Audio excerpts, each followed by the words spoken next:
నెలల్లో మన municipal chairman గారి విజ్ఞప్తి మేరకు సిరిసిల్ల పట్టణానికి ప్రత్యేకంగా ఎందుకంటే మున్సిపల్ మంత్రిగా నేనే ఉన్నా కాబట్టి ఒక 40 కోట్లు మంజూరు చేసినాం. ఆఖరిలో చిన్న చిన్న పనులుంటే వార్డులలో దబదబన చేద్దామని చెప్పి మంజూరు చేసిన.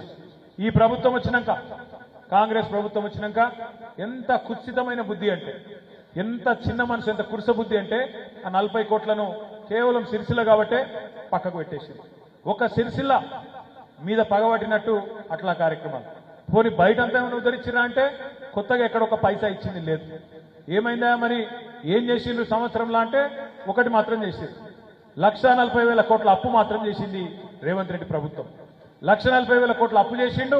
పోనీ కొత్తగా ఒక ఇటుక పెట్టిండా, ఒక దగ్గర మోరి కట్టిండా, ఒక కొత్త నల్ల పెట్టిండా, ఒక కొత్త స్కీమ్ పెట్టిండా, ఒక ఆడబిడ్డకు తులం బంగారం ఇచ్చిండా, ఒక్క మన ఆడబిడ్డకు 2,500 రూపాయలు ఇచ్చిండా, ఒక్క రైతుకు 15,000 ఇచ్చిండా ఖాతాలంటే ఎవ్వలకు చేసిందేమి లేదు. బస్సు ఫ్రీ అన్నారు, తులం బంగారం అన్నారు, ఫ్రీ స్కూటీలు అన్నారు, మీకు సిలిండర్ 500కి అన్నారు, కరెంటు ఫ్రీ అన్నారు. మాటలు మాత్రం కోటలు దాటినాయి కానీ చేతలు మాత్రం కడప దాటలేవు. అందుకే ఇలా గ్రామ సభలు పెడితే అక్కడ ఏమి వినబడుతున్నది మ్యూజిక్. కాంగ్రెస్ వాళ్ళను ఎక్కడన్నా దొరికితే తనటట్టే ఉన్నారు. గసంటి పరిస్థితి ఇవ్వాలి. మీరు చూడండి, కాంగ్రెస్ వాళ్ళ మీద కోపం, ఎమ్మెల్యేల మీద కోపం, ప్రభుత్వం మీద కోపం. పాపం ఇవాళ అధికారులు బలైతా ఉన్నారు. రేవంత్ రెడ్డి గారి ప్రభుత్వం యొక్క అసమర్థ వైఖరి వల్ల, వీళ్ళ శాతగాంతనం వల్ల అధికారులు బలైతా ఉన్నారు. ఎక్కడికక్కడ అధికారులను నిలదీస్తా ఉన్నారు. నేను అడుగుతున్నా, ఒక్కసారి మీరు ఆలోచించమని కోరుతా ఉన్నా. ప్రభుత్వం వచ్చిన కొత్తలో డిసెంబర్ 2023లోనే ఆనాడు 1,06,00,000 అప్లికేషన్లు తీసుకున్నారు ప్రజాపాలన పేరు మీద. 1,06,00,000 అందులో ఏమేమి అడిగినారు? ఒకటే అప్లికేషన్లు అన్ని ఇండ్రి. ఎవరికి రేషన్ కార్డులు కావాలి, ఎవరికి పెన్షన్లు కావాలి, ఎవరికి రైతు భరోసా కావాలి, ఎవరికి నెలకు 2,500 కావాలి, ఎవరికి సిలిండర్ కావాలి, ఎవరికి కరెంటు ఫ్రీ కావాలి, అన్ని రాయిండ్రి మాకు ఇయ్యండ్రి అన్నారు. ఇది ఎప్పుడు? డిసెంబర్ 2023లో. ప్రజాపాలన అన్నారు. 1,06,00,000 దరఖాస్తులు తీసుకున్నారు. తీసుకొని మరి సంవత్సరం దాటిపోయింది. ఏమైందా మళ్ళా అంటే మళ్ళా దరఖాస్తు పెట్టురంటారు. దేనికి మళ్ళా దరఖాస్తు? ఇందిరా మిల్లుకు పెట్టు, కుల గణన అని చెప్పి మళ్ళా ఇంటికి సర్వే.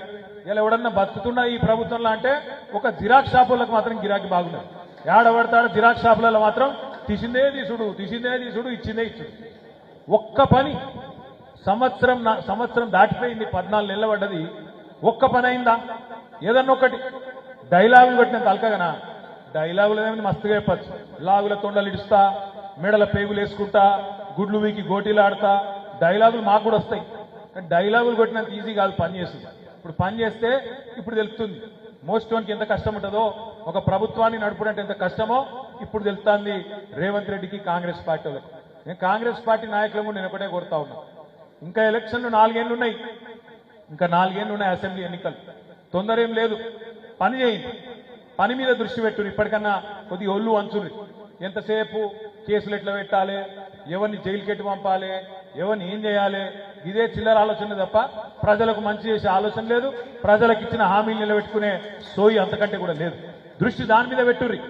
నిన్న మీ మంత్రి చెప్తుండు కదా కుల్లా, రేవంత్ రెడ్డి గారేమో రుణమాఫీ అయిపోయిందని అబద్ధం చెప్తాడు. రుణమాఫీ అయిపోయింది, 100% చేసిన 2 లక్షల రుణమాఫీ అని రేవంత్ రెడ్డి చెప్తాడు.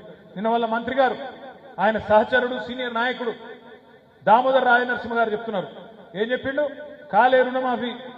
ఇవి నేను ఈ ఊళ్ళోనే మాట్లాడుతున్నా, ఈడ చారణ మందికి అయింది, 12 మందికి గాలే అని ఖుల్లా చెప్తున్నాడు దామోదర్ రాజనరసింహ గారు. ఓ గిదే నేను అనేది, ఈ మోసమే బంద్ చేయండి. ఈ మోసపు మాటలు, బక్వాస్ మాటలు ఇవి బంద్ చేసి పని మీద దృష్టి పెట్టుండ్రి. సోషల్ మీడియాలో ఎవరు పోస్ట్ పెట్టిండ్రు అని మీద కేసు ఎట్లా పెట్టాలి, పోలీసులకు అది ఒకటే పని. అసలు పని ఎక్కడో వీకింది. క్రైమ్ రేట్ పెరుగుతున్నది, ఆడపిల్లల మీద దాడులు పెరుగుతున్నాయి. మొత్తం హైదరాబాద్ తో సహా రాష్ట్రం అంతటా శాంతి భద్రతలు దెబ్బతింటా ఉన్నాయి. కొత్త పెట్టుబడులు ఏమో ఉన్న పెట్టుబడులు పోయే పరిస్థితున్నది. ఇట్లా పరిస్థితి ఉంటే ఇవాళ ముఖ్యమంత్రి, ఆయన మంత్రివర్గం మాత్రం వాళ్ళు ఇవాళ ఇక్కడ లేరు, గాల్లో తిరుగుతున్నారు. కరీంనగర్కి వస్తే హెలికాప్టర్, సిరిసిల్లకు వస్తే హెలికాప్టర్, నల్గొండకు వస్తే హెలికాప్టర్, గాలి మోటార్లు తిరుగుకుంటా, గాలి మాటలు మాట్లాడుకుంటా ఇవాళ తప్పించుకొని తిరుగుతున్నారు తప్ప భూమి మీదకి వస్తలేరు. రండి, గ్రామ సభల్లో నిలబడండి, మంత్రులు, కాంగ్రెస్ ఎమ్మెల్యేలు, చెప్పండి, ప్రజలకు సమాధానం చెప్పండి. ఏంది మీరు ఇచ్చిన మాటలు ఎక్కడన్నా ఒక్కటి అమలైందా చెప్పండి. 1,67,00,000 మంది ఆడబిడ్డలు ఎదురు చూస్తున్నారు. 18 ఏళ్లు నిండిన ఆడబిడ్డలు మన రాష్ట్రంలో 1,67,00,000 మంది ఉన్నారు. వాళ్ళందరూ ఎదురు చూస్తున్నారు, ఎప్పుడు చాలా అవుతుంది మహాలక్ష్మి, ఎప్పుడు పడతాయి నెలకు 2,500 అని చెప్పి వాళ్ళందరూ ఎదురు చూస్తున్నారు. 100 రోజుల్లో ఇస్తామని మీరే చెప్పిండ్రు, మేము అడగలే, మీరే చెప్పిర్రు 100 రోజులు ఇస్తామని. మరి 100 రోజులు కాదు, ఇప్పుడు 400 రోజులు అయింది, 400 రోజులు దాటిపోయింది. 400 రోజులు దాటిపోయినాక ఇవాళ ఆడబిడ్డలను కూడా నేను అడుగుతా ఉన్నా, మా కౌన్సిలర్ ఆడబిడ్డలను, మా తమ్ముళ్ళను కూడా నేను కోరుతా ఉన్నా, దయచేసి 27 తారీఖు నుంచి మీరు మేము మాజీలు అయిపోయినాం, మాకేం సంబంధం అన్నట్టు ఉండకుండ్రి. మీరే కొత్తోళ్ళు మళ్ళా వచ్చేదాకా, కొత్తోళ్ళు అంటే ఎవరు కాదు, మళ్ళీ మీరే అవుతారు, కానీ కొత్తోళ్ళు మళ్ళా ఎలక్షన్లు అయ్యి మళ్ళీ ఎక్కేదాకా మీరే కౌన్సిలర్లు అనుకొని పని చేయండి, మీరే ప్రజల్లో ఉండండి. మనకు అధికారం ఒక్కటే పోయింది, అభిమానం పోలే. ఇవాళ నేను సిరిసిల్లలో తిరుగుతుంటే నాకే అనిపించింది, ఇవాళ ఒక 4-5 వార్డులు తిరిగినా, నాకే అనిపించింది మనం అధికారంలో ఉన్నామా, కాంగ్రెస్ వాడు అధికారంలో ఉన్నాడా నాకే అర్థమవుతలేదు. ఎందుకంటే ఎక్కడ పోయినా సరే పోలీసులు రాకపోవచ్చు, అధికారులు నకరాలు చేయొచ్చు, కానీ ఎక్కడ పోయినా ప్రజల్లో మాత్రం అభిమానం మాత్రం కేసీఆర్ గారంటే చెక్కు చెదరలేదు. పోయింది అధికారం మాత్రమే, అభిమానం కాదు. పోయింది అధికారం మాత్రమే, పోరాట పటిమ కాదు. మనకు కూడా మంచి జరుగుతున్నది, ఇవాళ ప్రజలకు కూడా మంచి జరుగుతున్నది. ఎవరు ఏందో ప్రజలకు కూడా బేరీజు వేసుకునే అవకాశం, ఒకసారి పోల్చుకునే అవకాశం ప్రజలకు కూడా దొరికింది. ఎందుకంటే అప్పుడప్పుడు గాడిదలను చూస్తేనే గుర్రాల విలువ కూడా తెలుస్తుంది, చీకటిని చూస్తేనే వెలుగు విలువ కూడా అప్పుడప్పుడు తెలుస్తుంది. కాబట్టి మంచి జరుగుతున్నది, మనం బాధపడేది ఏం లేదు. అందరూ నేను ఇక్కడ ఇవాళ కలిసిన మన కల్లూరి మధు లతా వాళ్ళ వార్డులో కలిసిన, దారుల సందీప్ కీర్తన వార్డుకు పోయినా, అదేవిధంగా తమ్ముడు ఎల్లం వాళ్ళ వార్డుకు పోయినా, అక్కడ కూడా ఎక్కడ పోయినా, రగుడు పోయినా, ఇంకెక్కడ పోయినా, తారక రామనగర్ కూడా పోయినా, పెద్దూరు సత్యనారాయణ గారి వార్డు కూడా పోయినా, ఎక్కడ పోయినా ప్రజల మూడు మాత్రం చాలా స్పష్టంగా ఉంది. మళ్ళా ఎలక్షన్లు ఎప్పుడు వస్తాయా, ఎప్పుడు వీళ్ళ సంగతి చూద్దామా అన్నట్టు లోపల గట్టిగానే ఉన్నారు. సరే పైకిగా అధికార పార్టీ కాబట్టి ఏమనకుండా అట్లా ఉండొచ్చు, కానీ లోపల మాత్రం గట్టిగానే ఉన్నారు. నేను మిమ్మల్ని కోరేది ఏంటి అంటే, పల్లె ప్రగతి పట్టణ ప్రగతి ద్వారా మనం కార్మికులను కూడా కడుపులో పెట్టుకొని చూసుకున్నాం. నెల నెల జీతాలు ఇచ్చినాం సఫాయి కార్మికులకు కూడా. ఏ ముఖ్యమంత్రి భారతదేశంలో సఫాయి అన్నా నీకు సలాం అన్నా అన్న ముఖ్యమంత్రి భారతదేశంలో ఎవరు లేరు, ఒక్క కేసీఆర్ గారు తప్ప. అంత గొప్పగా సఫాయి కార్మికులను కూడా కడుపులో పెట్టుకొని చూసుకున్నాం. వాళ్ళకు కూడా జీతం ఇచ్చినాం, జీతాలు పెంచినాం, వాళ్ళని కూడా బ్రహ్మాండంగా మన ఆప్తుల్లాగా చూసుకున్నాం. అదే మాదిరిగా ప్రతి పట్టణం టీయూఎఫ్ఐడిసి కావచ్చు, జనరల్ ఫండ్ కావచ్చు, ఎవ్రీ మంత్ మీకు టంచన్గా డబ్బులు ఇచ్చినాం. తద్వారా మీకు ఎలాంటి ఇబ్బంది లేకుండా చూసుకున్నాం. ట్యాంకర్లు కావాల్సిన కాడ ట్యాంకర్లు, ఎక్కడెక్కడ మీకు ఏ రకమైన సౌలత్ కావాలంటే స్వచ్ఛ ఆటోలు కావాలంటే స్వచ్ఛ ఆటోలు, చెత్త కలెక్షన్ కానీ, ఆరోగ్య సమస్యలు కానీ, కరోనా టైంలో కూడా మీరు చేసిన పని ఇవన్నీ మామూలు పనులు కాదు. చరిత్ర మిమ్మల్ని మర్చిపోదు. మీరు అనుకుంటుండొచ్చు, అన్నా మాకు ఇంకింద చేసేది ఉండే పని ఆన్నో ఈన్నో ఒకటో రెండో పనులు మిగిలిపోయినాయని మీరు అనొచ్చు. మా రాపల్లి లక్ష్మీనారాయణ మిసెస్ చెప్తాంది నాకు, అన్న ఇంకొక 2-3 పనులు చేసేది ఉన్నదని. కానీ ఈ లంగల ప్రభుత్వం అమ్మ, వీళ్ళు ఇయ్యరు మనకు పైసలు, ఉన్నాయి ఎత్తగొట్టేటోళ్ళు, వీళ్ళు కొత్త పైసలు ఇచ్చేటోళ్ళు కాదు, వీళ్ళు మంచోళ్ళు కాదు.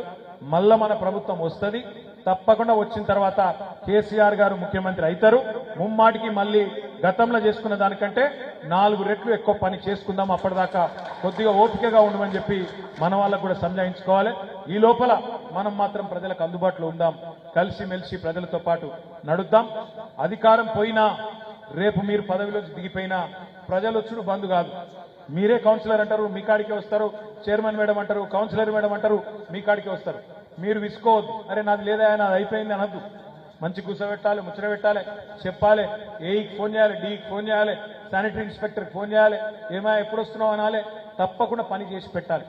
నాయకులుగా, ప్రజాప్రతినిధులుగా, ప్రజల చేత అభిమానం పొందిన వాళ్ళుగా అది మన బాధ్యతగా మనం తీసుకోవాలని చెప్పి కూడా మీకు తెలియజేస్తూ, నిజంగా కూడా నేను మళ్ళీ చెప్తా ఉన్నాను, వేములవాడ, సిరిసిల్ల ఈ 2 పట్టణాలు 2014 ముందు ఎట్లుండే, ఇలా 2025 ఎట్లున్నాయో మీరే గుండె మీద చేసుకొని మీరే ఆలోచించండి. మీరంతా ఇక్కడ పుట్టి పెరిగిన వాళ్ళు, మీకు తెలుసు నాకంటే బాగా.